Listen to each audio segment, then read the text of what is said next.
Isso também é muito triste, que a população veja como alternativa, né, uma intervenção militar. As pessoas até já não percebem mais que isso está absolutamente anacrônico. Haja visto o que aconteceu na Turquia, não é? Temos um exemplo recente. Então essa hipótese é absolutamente afastada. Quando eu assumi e começou aquela crise que desagou no impeachment, e essas demandas estavam crescendo, e algumas inquietações dentro da força, nós estabelecemos então virou quase um mantra: nós vamos atuar, sempre estamos atentos, mas com base em 3 pilares. Primeiro, estabilidade. Nós temos que contribuir para a manutenção da estabilidade do país e jamais provocar alguma instabilidade, para que as instituições tenham condições de encontrar os caminhos em nome da sociedade e sair dessa crise que nós estamos vivendo. Segundo, a legitimidade. Podemos até ser empregados, até atuar, mas sempre com base no que diz a Constituição por iniciativa de um dos poderes, e se formos empregados, será para preservar a democracia, será para fazer cumprir a Constituição e para preservar as instituições. Em terceiro lugar, a legitimidade. Somos os... A legitimidade é a segunda. A primeira é estabilidade, a segunda... Será que eu troquei? Não, senhora, aí era legalidade, desculpa. Legalidade, desculpa. Por fim, legitimidade. Somos instituição de Estado, temos que ser visto como tal, absolutamente imparcial e jamais, se formos empregados, poderemos ser identificados por estarmos favorecendo um ao outro lado aí no espectro político. Então, essa é a atitude nós temos uma grande identidade no Ministério da Defesa, os 3 comandantes de força, compartilhamos absolutamente, e esse é o ânimo das forças. Esse é o ânimo. Os militares hoje são extremamente legalistas. Esse fantasma existe, eu acho interessante, né?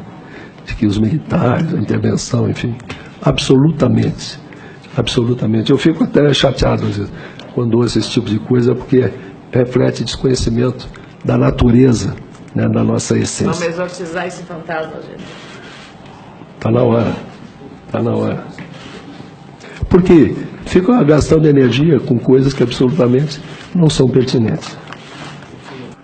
Em reconhecimento à sua posição, general, como um grande defensor da região amazônica, como um grande defensor da soberania nacional, e eu concordo com o senador Jorge Viana, eu acho que foi muito pedagógico a vossa fala aqui em relação à não intervenção militar. Porque tem muita gente que admira o Exército, jovens, e eu acho que essa postura e essa fala aqui é muito importante no momento que a gente vive hoje.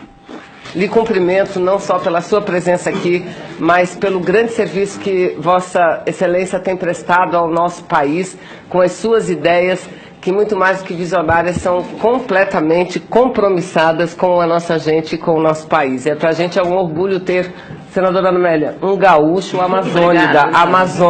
Colorado ainda. Muito obrigado. Não, Esse comunista... Cuide bem do nosso estado do Amazonas lá, senadora. Tá bom, obrigado. Tomás, porque num país como o nosso, em que não há percepção de ameaça, nem a soberania, nem a integridade, às vezes se torna sem sentido nós estarmos, enfim, tratando de temas relativos à defesa, e torna, às vezes, também difícil justificar a alocação de recursos num país, principalmente num país com tantas desigualdades regionais, desequilíbrios sociais, econômicos, etc. Eu acho que a nossa crise ela é muito mais profunda do que a gente pode assim avaliar. Eu disse, uma entrevista que eu dei, até suscitou algumas críticas, eu disse que o país está à deriva. E alguém interpretou que eu estaria fazendo uma crítica ao atual governo. Não, nós estamos à deriva já há muito tempo. E estamos... É um país que está sem rumo. Circunstância perigosa para um país da estatura do Brasil. Questão da violência. Senador Tasso Gereissati, os nossos indicadores são estarrecedores. Morrem assassinados por ano no Brasil 55 mil pessoas. São estupradas por dia no Brasil 100 mulheres. Desaparecem por ano no Brasil 200 mil pessoas, 20 mil não reaparecem. Então, nenhum conflito no mundo cobra um índice tão grande de perdas humanas. Vou ser franco, eu não entendo a passividade nossa, do Brasil como um todo, a população em geral e nós, autoridades, diante disso. As pessoas que morrem por ano no Brasil é muito superior às que estão se refugiando lá no Oriente Médio. A pergunta é: até quando nós vamos permitir que isso aconteça?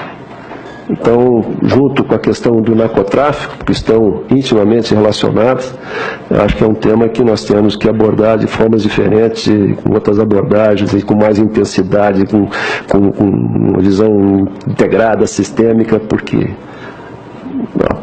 nossa gente não merece isso. Em nome do Exército, e como seu amigo, ministro Aldo Rebelo, queria saudar e dar as boas-vindas e dizer que não haveria escolha melhor de alguém tão comprometido e com tanta identificação com as causas da defesa, com os valores próprios dos militares e com a consciência da importância da estrutura de defesa para o nosso país. Então quero lhe dar as boas-vindas, desejar felicidades. Como somos amigos, o senhor sabe que pode contar comigo a qualquer momento. General, como é que o senhor está vendo essas situações no país e a lembrança de 1964?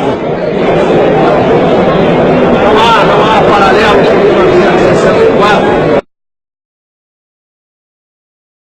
Primeiro porque hoje nós não temos um fator ideológico. Naquela época vivíamos a situação de Guerra Fria e a sociedade brasileira cometeu o erro de permitir que a linha de fratura da Guerra Fria dividisse a nossa sociedade. Isso não existe mais. O segundo aspecto é que hoje o Brasil tem instituições sólidas e amadurecidas, com capacidade de encontrar os caminhos para a saída dessa crise. É uma crise de natureza política, de natureza econômica e com um forte componente ético também. Os dois aspectos se interrelacionam e, em consequência, é uma crise para ser solucionada dentro desses ambientes, principalmente ambientes políticos e ambientes políticos. General, mas considerando as ações do MST, eu volto a repetir, fiz essa pergunta na LAAD, considerando as ações do MST no campo, na cidade, e recentemente nós tomamos conhecimento das inúmeras demarcações em torno de áreas estratégicas no Brasil, como Itaipu, quedas d'água, o que aconteceu em Arapel, e o que esses grupos estão fazendo, além das ameaças que estamos recebendo, todos aqueles que livremente estão nas ruas se manifestando. O que o Exército vai fazer em favor dos ruralistas, em favor das vítimas destes grupos? MST e outros movimentos sociais que agirem fora da lei torna-se um problema de segurança pública. Isso é problema de polícia e é problema a ser resolvido pelo Ministério Público.